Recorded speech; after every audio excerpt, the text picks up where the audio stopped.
So at this point, we basically left off here. We kind of started showing how we could use the fill bucket, how we could use selection masking. You could even paint in the UV editor if you want to right here. So there's this whole paint area if you need to do 2D painting, which sometimes comes in handy, right? And what I want to do today is I really just wanted to try to do a lot more kind of color mapping on this guy, right? We've got this right here, but we do want to kind of give usually some other color variation, right? It's important to not just go with super simple colors, right? That kind of defeats the purpose of actually painting a texture map. Also, rarely do things have that little texturing, right? And there's always a natural color variation.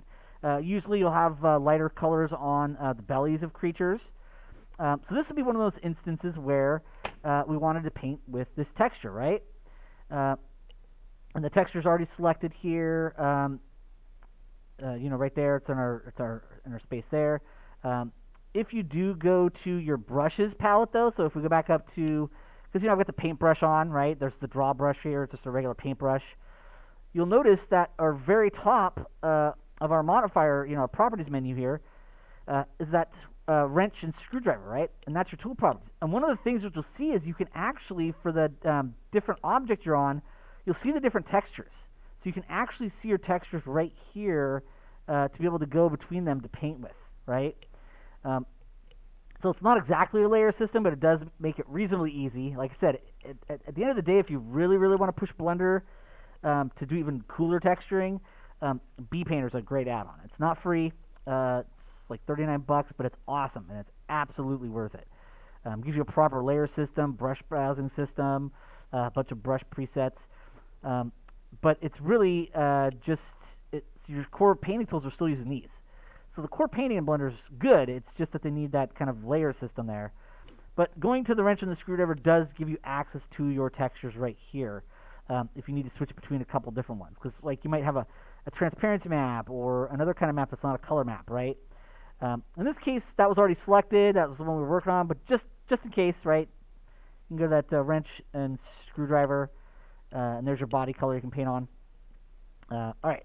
And of course, you'll see here that in the wrench and screwdriver, here's your colors. You can play with your color sliders here, so you don't always have to go here to kind of get these options, right? You will see that you'll have them here as well, right? So just keep that in mind, kind of things like that. So yeah. So what I want to do is I wanted to kind of just sample maybe a lighter green here. Also keep in mind, remember that you can go back to this one, right? This is going to show you your full material shading, right? So basically if you have metal maps, you'll see a metalness, right?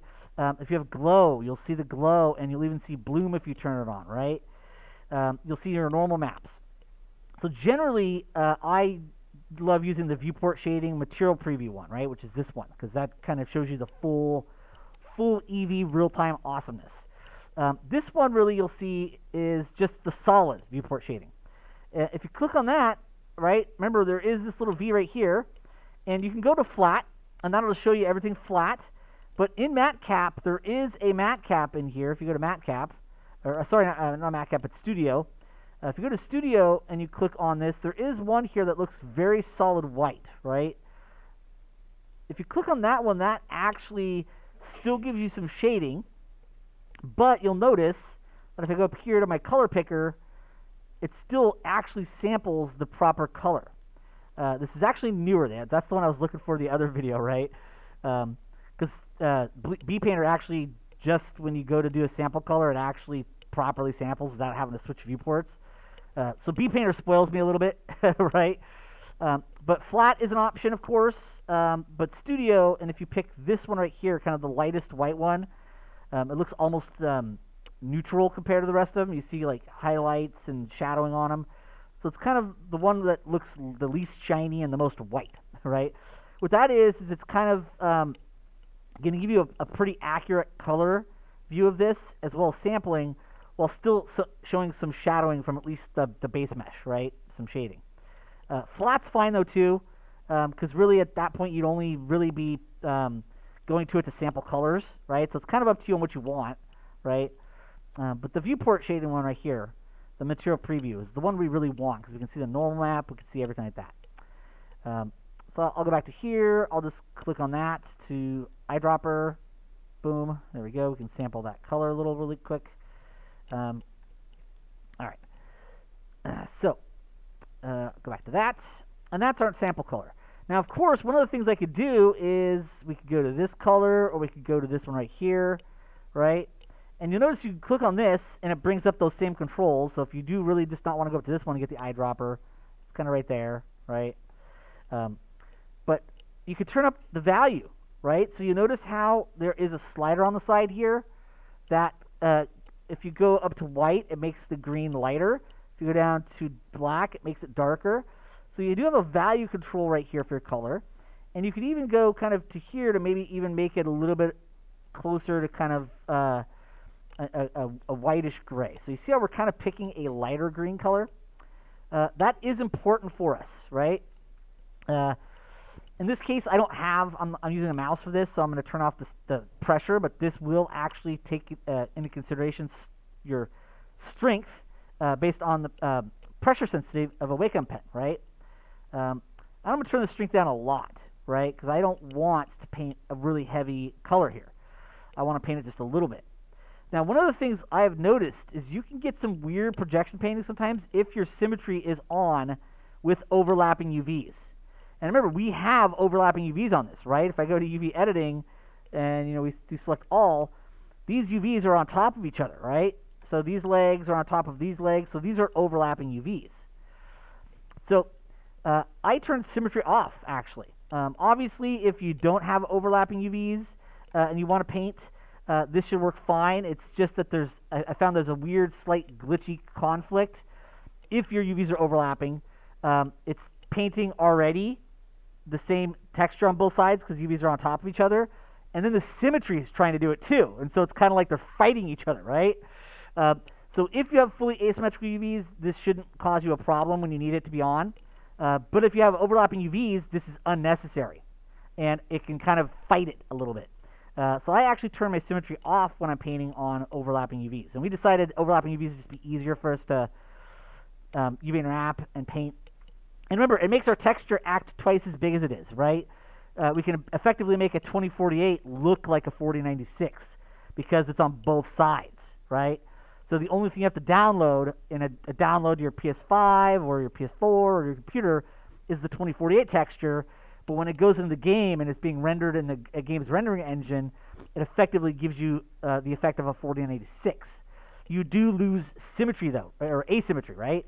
So everything that will be the same on both sides. But most things are fairly symmetrical anyways, so that's usually not that big of a loss. But if you really need asymmetrical texturing on something, remember, you can kind of mix and match, right? You can take some UVs off the top and have some on. Or you can go full asymmetrical. There's no real right or wrong there. It just depends on what you need, how efficient you need to be, right? No right or wrong there. It just depends on what you need. All right. So in this case, I guess this person's in your class, not. okay, Matt at 9:50. That'll be later in the class, though. So, all right. So basically, just keep that in mind, right? Probably have that off, right? I've just noticed it can sometimes cause some weirdness if your UVs are overlapping, right? But technically that would do symmetry painting. It's just that if your UVs are already overlapping, it's basically trying to do it twice, and that can kind of make it act a little weird sometimes. Usually when I'm painting with overlapped UVs, symmetry off. So we want that color lighter, a low strength for this brush. You might want to go to fall off and check smoother so you get a smoother fall off. It's kind of a more gradual fall off. There's custom. There's a lot of other ones like sharp. But smoother is pretty good. I like having that one. And then what we could do, and keep in mind also what's really good, just like we kind of have that newer feature here where we could kind of pick that Studio one, something they've added more recently to Blender is this right here, right? And this is called world space lighting. So basically, when you check it off, you'll notice that you can have kind of dark areas, right? Because it's kind of trying to use HDR lighting, right? If you turn this off, what it does is it makes sure your light follows your camera. So you notice how kind of wherever you're looking is always reasonably well lit. Really neat feature for when you're painting. Obviously, later on when you're looking, trying to get shadows and all that stuff right, you don't want that necessarily on. Um, but it's quite useful for painting because then you're always kind of see it reasonably well lit. Because basically, kind of the lighting's the kind of HDR lighting is following the camera. So kind of a neat feature, right? These are some of the new additions they added. But usually when I'm doing painting, I'll have this off. You can always turn it back on later, and then you see how kind of based on where the camera was last at, it'll do it, right? Kind of a neat feature though. I want to make sure you guys know it's there. All right. And now what I can do is I can come in here and I can start painting with that lighter color. So I just left click drag to kind of start to paint that a little bit, right? Now, you want to make sure that maybe your proper blend mode's on. Effect alpha should be fine. Yep. Let's make sure stroke's good. There's no textures. I do like the view plane effect though for well, for that shouldn't matter too much, but I always like view plane a bit more to be on. But you see how we can kind of slowly kind of just paint on a little bit of color. And you can, of course, set the strength even lower if you want to, right? So we can set it to 0.1. And then what it will allow us to do is just kind of fill this in more and more, right? And we like to build it up, right? If you have the strength too high, it just goes on way too powerful at first. So for me, I always like to kind of build up my paint, right? And granted, I'm not using a Wacom pen right now. I'm using a mouse, so it's going to be a little bit overpowered. That's why I turn the strength even lower because I don't have the pressure sensitivity on. But you see how we can get this nice kind of extra little color on down here, right?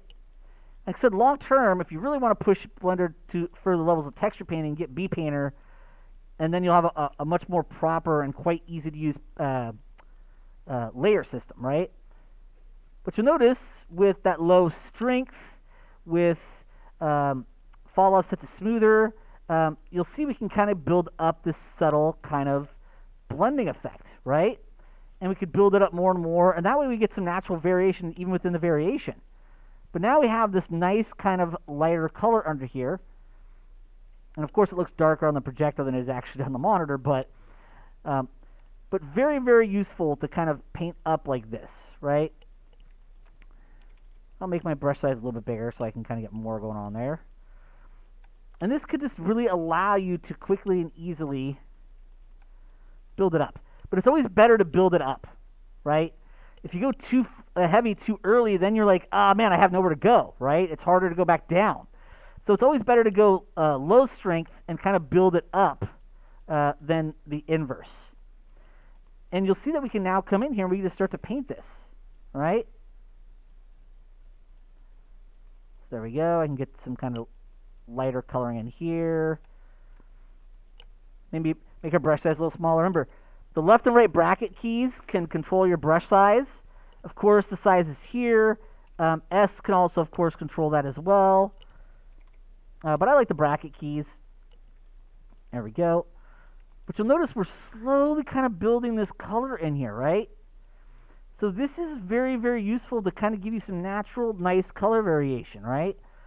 But we're slowly able to kind of build it up so that we can kind of transition it easier to the rest of the model. Maybe a little bit in there. Keep in mind the view that you paint from can have an effect on how it projects as well. But slowly and surely you see how we can kind of get some nice paint in there. I'm going to hit Control S to save. You might want to save image as you go here as well, right? Alt S is the quick key for that because we've already saved it before. But remember, we also have that external data automatically pack into Blender file. So it won't necessarily save the texture that you're painting, but it will save the texture in the Blender file. So when you take the Blender file to somewhere else or a different computer, it's there, in there. You don't have to worry about taking the texture elsewhere. But image right here is a great place to save your texture itself. And there's a quick key for that, Alt S. B Painter actually, when you save the Blender file, automatically saves the texture files also, which is super cool. So like I said, B Painter, guys, is actually quite awesome. Unfortunately, it's not free, so that's why I'm not requiring you guys to use it. But I can come in here and I can get under here, and we want to have the legs have a bit of this lighter color as well. So you see a big part of texturing today is just trying to get some nice natural variation on our actual creature, right? So there's always going to be a bit of this natural variation as we work, right? But you see how it's also just a lot easier to build up color as we go, right? So I always go low strength. Usually you want to use a variation of what you had. So like if the base is a darker green, this should be a lighter green. So we just get like that inner leg there. We'll go back to here as well. We can start to kind of get the inner leg here also. And I'll always just try to kind of go in here and get like a nice, good kind of simple base on there. And then you said just go back over it. And because we've got that really low strength, it just builds up.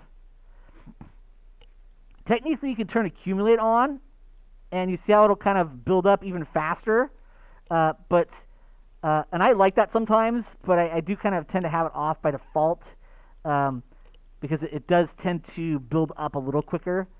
Sometimes you might want that, sometimes you might not. So I would say just for now, probably keep it off, but it is actually and can be kind of a neat little way to quickly get a lot of nice buildup on there.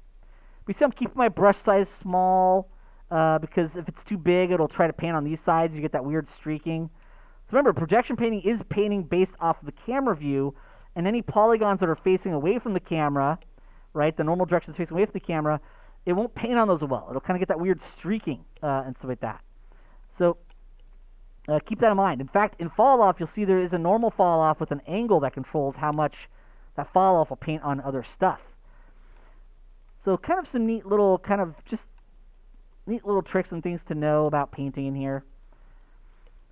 We see as we slowly build this up, it just gives us this nice extra little bit of variation that makes this creature look more dynamic, more interesting, right? We can, of course, go with a darker color. So if I go back to this one and I click on my color here for sampler, I can click back on that green. We could always set it to a darker green, right? And we could always use that same principle up here, right, to kind of paint some darkened areas as well. So it's always good to bring in some nice color variation. You're not really going to have the whole thing the same intensity, right? There's going to be darker greens. There's going to be lighter greens. Generally, the parts that are exposed to the sun more will get a bit suntanned, right? And so you tend to see some darker color variations there. And the parts that are less exposed to the sun, like the belly, aren't going to have as much. Also, some of it's just natural camouflaging. With fish, sharks in particular, that dark color on the top is for camouflage, right? When you look down into the ocean, the water gets darker, so you want the top color of a shark to be darker. But if you're under the shark, which at that point, like, oh crap, right? I'm under the shark, oh no, right? You're looking up, right? And the sunlight's hitting the water, so the water is actually lighter. And so you have that lighter color underneath the shark. So sometimes that kind of belly coloring is exactly that, right? It's camouflage. Sometimes it's just exposure to the elements, right? But these are the kind of things that are quickly going to make your model, even if you're going more stylized, they're still going to make your model look much more dynamic, give it a quality of believability, right? And you're actually getting to paint, right? You're actually getting to paint stuff on here. And that's kind of cool and useful, right? So remember, we can actually really get in here and just paint color on and kind of get a nice kind of darker variation up here. And of course, this is even better with a Wacom pen and Wacom tablet, but don't have one right now, so at least not at school. So we can always get a nice little bit of variation on here, maybe even a little bit kind of on the leg there, on the outside. So take advantage of these things, right? One of the things we probably could have done too is maybe sculpted some claws in here properly, like the ridging, but like we do with the horn there. But you see how that just gives us this nicer variation there. And I realize it just doesn't look as good on the projector as it does on the actual uh, computer here, but you can see that variation that we're already getting. And of course, one of the other great things we could do with variation is we could easily always find some textures, right? So we could go to texture here, we could go to new, open, right? This is also one of the cool things about BPainter is it actually, if you put the folders in the BPainter folder, your texture folders, they'll actually show up in a brush browser, so you just browse through them a lot easier. But usually I go to thumbnail right here because it brings up this browser. So I go to thumbnail here, and that lets you get to see all the textures, right? Or all your files. You see some of our tire tread stuff we were using from the other day. I do have some folders in here for stencils and textures, so you can kind of maybe look in here. Let's see. I'm not sure if any of those are going to work great for noise currently, but let's see if there's anything in stencils. That might work. I'm not sure if I'm really seeing anything I like there either. But you can always get like freckling textures, right? That's always one of those things you could always do as you work and paint. You can kind of grab some of those. It really depends on where you're going at, what kind of textures you've downloaded, right? I could probably find something here that'll marginally work.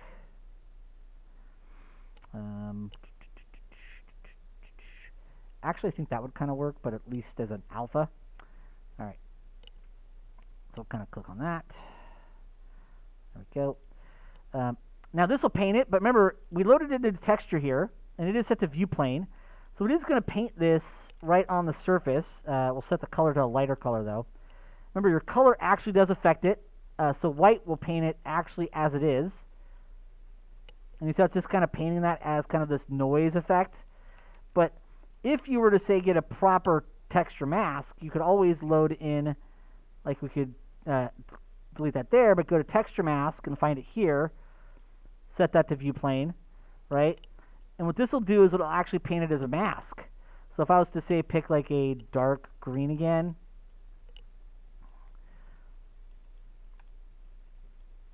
make sure the strength's much higher, it can actually paint it as a mask. In this case, there's not enough color contrast there, unfortunately. You really kind of want like a white and a black mask, so it might even be one of those things where maybe we'll go back to this one, and we could do a new one again, open, and I might even just try, like, say, and this is where you build up your own texture library, right? The better your texture library, the better this is going to look, right? I'll use this as an example, just as an example, for adding noise. The better kind of textures to use for masking are basically black and white, right? There should be a very distinct pattern, right? Like a freckled pattern. The black won't paint, right? Whereas the white and grays will paint some of that color. So something like these would make a better texture for that. In this case, we'll open it up, and we'll make sure that it's the right one. View plane on. And in this case, you see how it's kind of streaking that, right? But if you were to go into stroke and you were to turn up the spacing, it'll put more space between those. And I'm going to turn that strength back up so you can really see it better. And you see how it's actually just painting a button on here? But you see how it's kind of got spacing between those. So remember, that's what spacing actually controls for you. The lower the spacing, the more they're right on top of each other.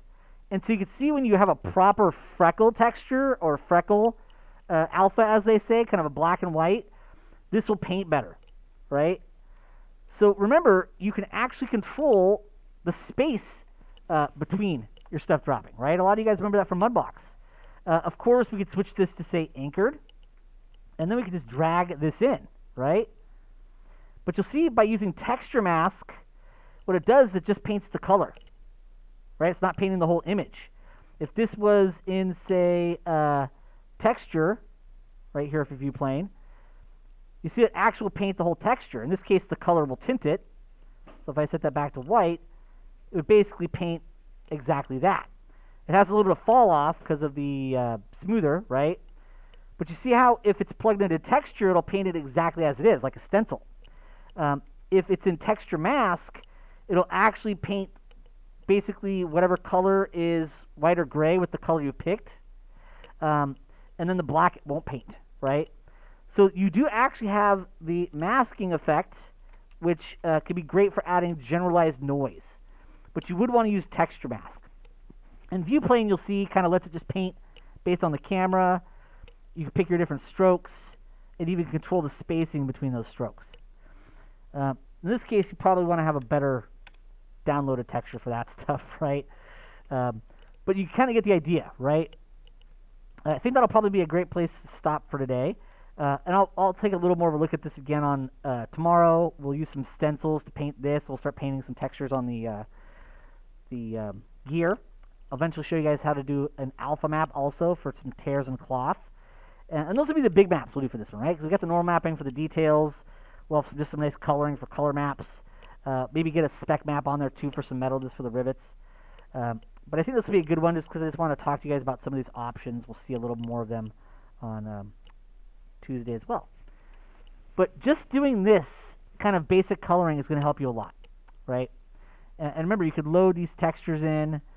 If you hit X, right, the texture is actually still there. It's just not currently set to be the painting one. So you can go here and pick it again, and then it's set the painting one. So that X kind of just turns it off while it's still loaded in there. But there is a distinction between texture and texture masked, right? Mask actually will treat it like a mask, and only the non-black colors will paint, but they'll only paint color, right? They won't paint necessarily the actual color that's in the image, but the color you picked. Whereas the closer to white this color is, when you're in texture, it'll paint exactly the texture. All right, so like I said, that'll be a great place to stop. And we'll do a bit more with stencils and stuff on the gear and some other map types tomorrow. All right, so I'll save that. Make sure to save the image as well, all right? And we'll stop.